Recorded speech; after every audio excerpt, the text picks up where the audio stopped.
for what could happen. You do the right thing. It would be like your instincts would take over you. Like you wouldn't want to see something suffering anymore. Absolutely not. And that's what we do as hunters. We want to have the cleanest kill we possibly can, quick, and go on with our business and do what we love. But there's definitely bumps in the road where you're not able to do that all the time. I've been fortunate enough where I've never had to do that. And that goes back to preparing. I'm glad you said that. Really like getting down and shooting my bow and being, the best I can so that when I do take a shot at an animal, I know that it's going to be the best, the best of my ability. Some things happen. But now you need to prepare yourself for what happens if that doesn't work. What are you going to do? You have to then, so now you just planted something in my mind. Well, you kind of just before. You kind of just prepare yourself when the time comes. You let nature take over at that point. You let your man come out and you just take care of business. And yeah, it's tough. It's tough on everyone.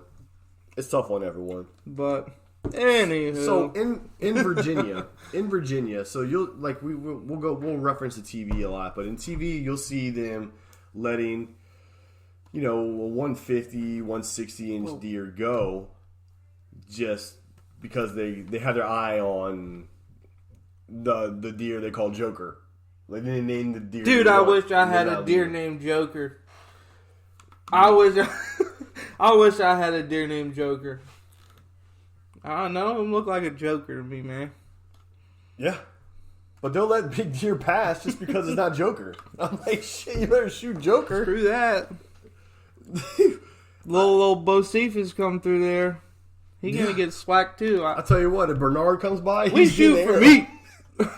We shoot for meat. That's what I'm getting into. Everybody wants to kill the big buck, but at the end of the day, you can't eat an antler. In Virginia,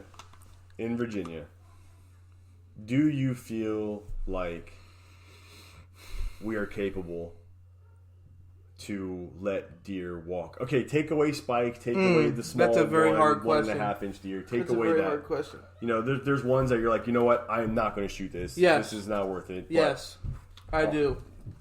There are. Okay. Especially in your system. You're hunting a small block of woods. Yep. How many people can hunt that? You.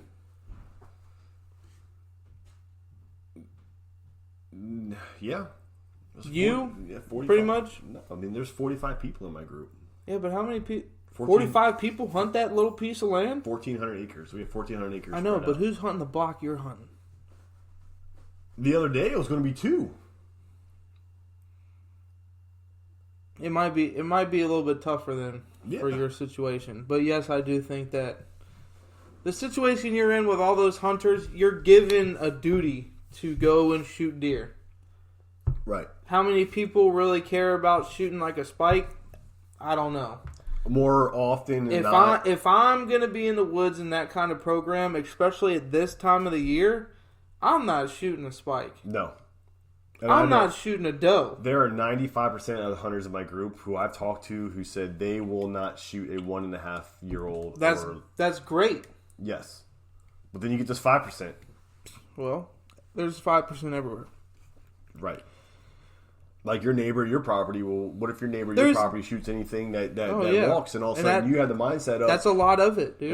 If I let this deer go, and he walks across the stream or he walks across this creek line, he's getting killed over there. So dude, that's hunting. You're exactly right. That's hunting. You have to. They can't live if you shoot it. I'll say that. If you shoot it, they can't live. Right. Yeah, you have those factors, other hunters, but that's hunting. Yeah. And that's the problem with. And that's the problem with putting your faith in one deer. Yes. Because I don't want my whole season to be ruined or let down to say if my big deer I've been watching all summer goes across the creek and gets shot by my neighbor. Right. Or the deer I think is going to be great next year. But yeah, I'll probably let him go. For instance, the exact same scenario happened. I let a 5-point go. I talked about it in the episode before this, or episode 1. I let him walk. I thought it was a good decision. So I let him go on a Monday. He was deceased on Saturday. So I'm thinking to myself. It's what you're looking to get out of your hunt. Right. Are you looking to get out of a harvest, or are you looking to get out of a different level of harvest? That's the mindset that I think especially a lot of Virginia hunters are running into is either you're going to get yours or someone else is going to get yours. Right. So do you change your mindset to compensate because someone else? No. I agree with you. But you'll find a lot of people more often than not change their tactics because they are not able to. They'll let a deer walk, and then they'll find out 2 days later that deer's shot on the next property, and then you're thinking your next self, your next hunt. I can't let anything walk anymore. All of a sudden, the deer, the large deer that could be there, are not there because everybody's shooting spikes, everybody's shooting fours, everyone's shooting 1.5, 2.5, 2.5-year-old deer, and you're thinking to yourself, if everyone was on the same page, hypothetically, best case scenario, if everyone's on the same page, you could actually create like a management program. Yes and no. Another reason that I'll say that I don't mind if someone shoots anything is because it's their hunt. That deer walks in front of them. They're hunting for a deer. They shoot it. Congratulations. Right. Period. Right. I did my part by passing the deer to create, yes, a better range of older bucks. I did my part. Right. I'm not in control of everybody else. You're exactly right. And that's their hunt. They enjoyed shooting it. Congratulations. You got meat on the table. Let's go eat some backstraps. Right. You're exactly right. And then, but in my eyes, yes, I will pass that spike to 2-year-old if I don't think, I want to shoot that deer. I have no problem passing it. I agree. I have no problem shooting one either, though. I did get salty though when I found out that deer was dead.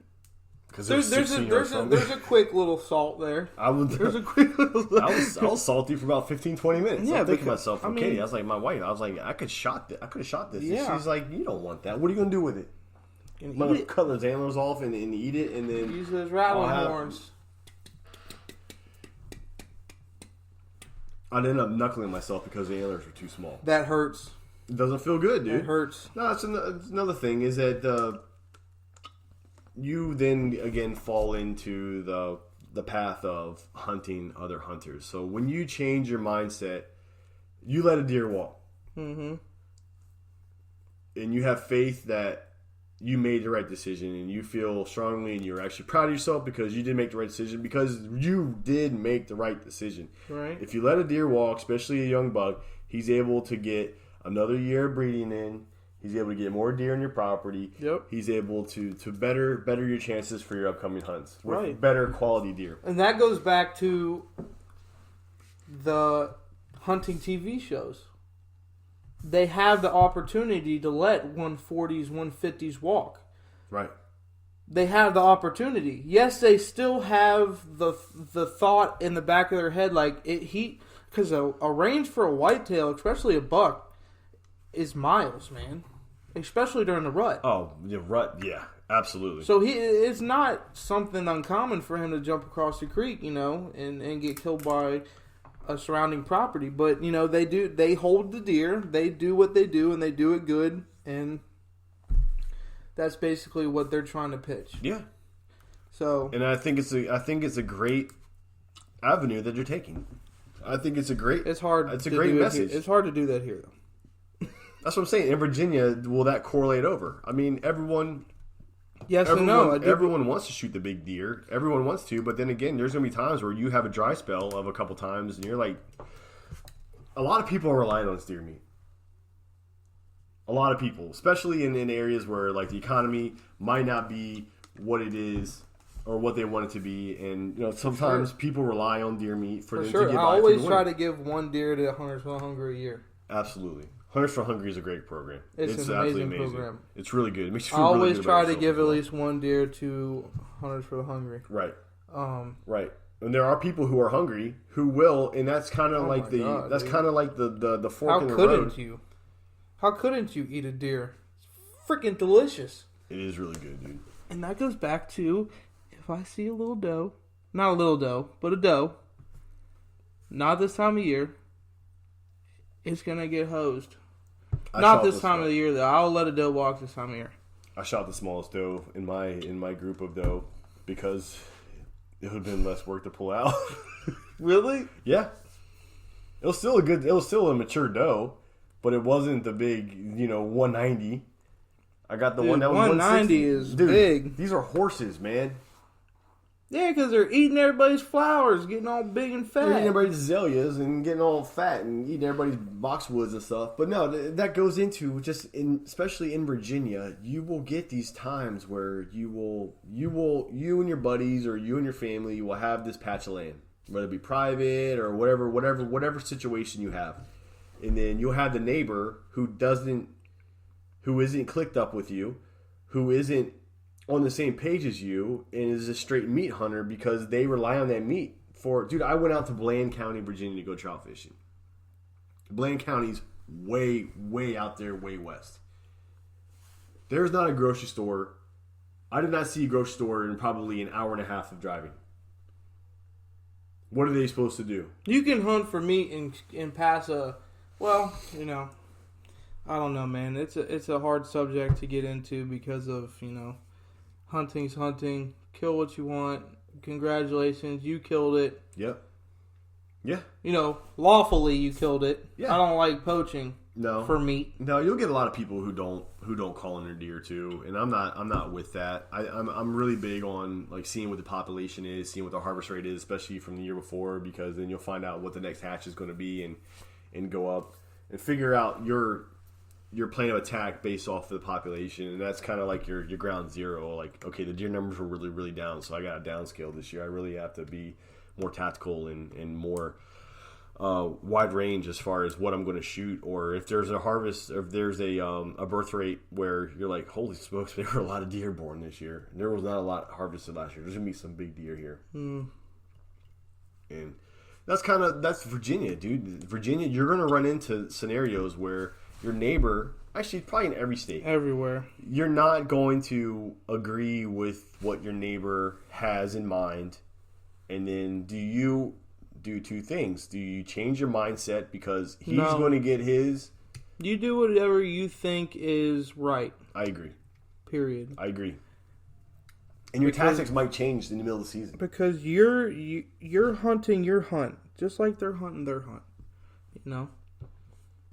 That's what it goes down to. But don't change your hunt to because match of someone else. Exactly. No, never. Exactly. Never. You go out there and you do your own thing. Exactly. And it'll make you more happy when you're hunting. Exactly. Sure.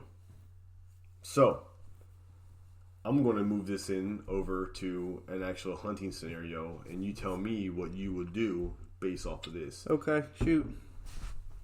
What is your thought on pre-rut to early rut? That transition from pre-rut where they're starting to put the nose in the air to actual early rut where they're like going to start looking for some for some mating. But what is your thought on mock scrapes?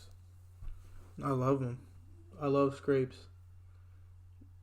Period. I agree, dude. I've had so much luck with scrapes in the past 3 or 4 years. And I've actually just now started getting into mock scrapes. I actually hung a vine.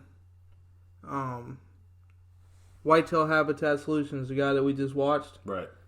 He's got some great videos, informational videos on mock scrapes and stuff. Dude's a freaking genius. Yeah. With whitetails. Yeah. But I followed a couple of his steps, tried to make a mock scrape first year, and it turned out great. What did you I've had 3 great. Huh? What did you use? I hung a vine from the tree. Mm-hmm. Made it about waist level. That's where it hung to, waist level. Yep. I took my boot. People use sticks. I use my boot. There wasn't a stick around. Make a scrape out, like a buck would. And I took a piss in it. You peed in it? I took a piss in it. That's what I'm getting to. I took a piss. The greatest piss ever. I find myself when I leave work to do my afternoon